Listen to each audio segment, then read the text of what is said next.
तो एक मेरे पास कमेंट आया था कि अगर बैकग्राउंड वेरिफिकेशन में फॉर सपोज अगर डॉक्यूमेंट्स हाइड कर लेते हैं, उस केस में कंपनी को क्या पता चलेगा या कंपनी कैसे निकालेगी कि आप कहाँ पे वर्किंग थे, कहाँ पे वर्किंग नहीं थे। तो दोस्त मैं आपको बता दूं कि देखो बहुत सारे लोग ऐसे हैं जो डॉक्यूमेंट्स को हाइड करते भी हैं और बहुत सारे ऐसे लोग हैं जो डॉक्यूमेंट्स को हाइड नहीं करते हैं, पूरा क्लीन दिखाते हैं कि हाँ मैंने यहाँ पे काम किया, इतनी ऑर्गेनाइजेशंस में काम किया हुआ। तो दो तरीके के कैंडिडेट होते हैं। कुछ कैंडिडेट ऐसे हैं जो बेसिकली 50% डॉक्यूमेंट्स आपके हाइड करके जाते हैं, मतलब ऑर्गेनाइजेशन में हाइड करके जाते हैं, 50% डॉक्यूमेंट्स दिखा देते हैं। तो देखो यहाँ पे 2 पॉइंट की बात कर लेते हैं कि अगर आप हाइड करके जाते हो उस केस में क्या क्या हो सकता है। तो यहाँ पे सिंपल सा एक आंसर है कि अगर आपका कोई भी या किसी भी तरीके का पीएफ डेटाबेस नहीं है या ऑनलाइन सर्विस आपकी नहीं दिख रही है। मान लो 2 कैंडिडेट हैं, एक ए एक बी, उन्होंने एक टाइम पे दोनों कंपनी को ज्वाइन किया। अब क्या हुआ, ए वाले बंदे का पीएफ कट रहा है, उसका आईटीआर भरा जा रहा है, उसका बैंक स्टेटमेंट है, सब कुछ है।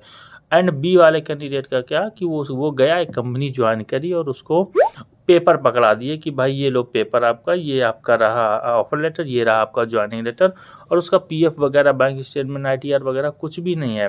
तो यहाँ पे ये 2 कैंडिडेट हो गए। अब देखो 2 कैंडिडेट में जिसको पेपर पकड़ाया गया था या पीएफ वगैरह जिसका नहीं है, तो वो अगर अपनी डिटेल हाइड कर लेता है तो उस केस में चल जाएगा, क्योंकि उसके पास कोई भी या किसी भी तरीके की रिटर्न सर्विस नहीं है।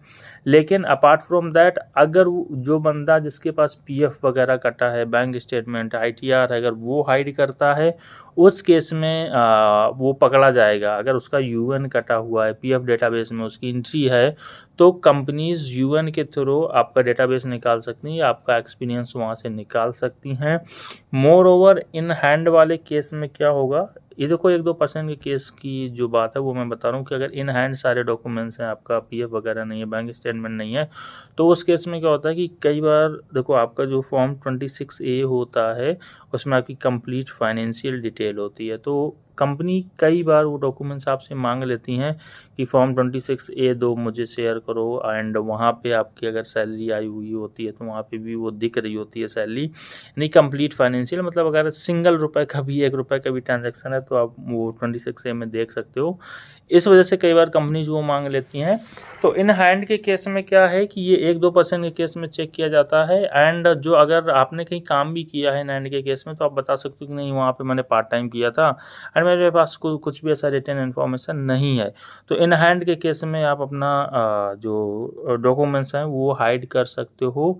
एंड अगर आपका पीएफ वगैरह ये सब कटा हुआ है, ये डेटा सारा कुछ है, तो आप उस केस में हाइड नहीं कर सकते हो। तो बस आज की वीडियो में इतना ही। वीडियो अगर अच्छा लगा तो लाइक शेयर एंड चैनल को सब्सक्राइब जरूर करें। इसके अलावा भी कोई भी कमेंट या क्वेरी है नीचे मुझे कमेंट सेक्शन में बता सकते हो। स्क्रीन पे मेरा नंबर आ रहा होगा, वहाँ पे आप मुझे व्हाट्सएप पे 1-to-1 कनेक्ट कर सकते हो। मेरा नाम है शुभम, मैं मिलता हूँ नेक्स्ट वीडियो में। Till then have a great moment and don't forget to like and subscribe. Thank you so much for coming.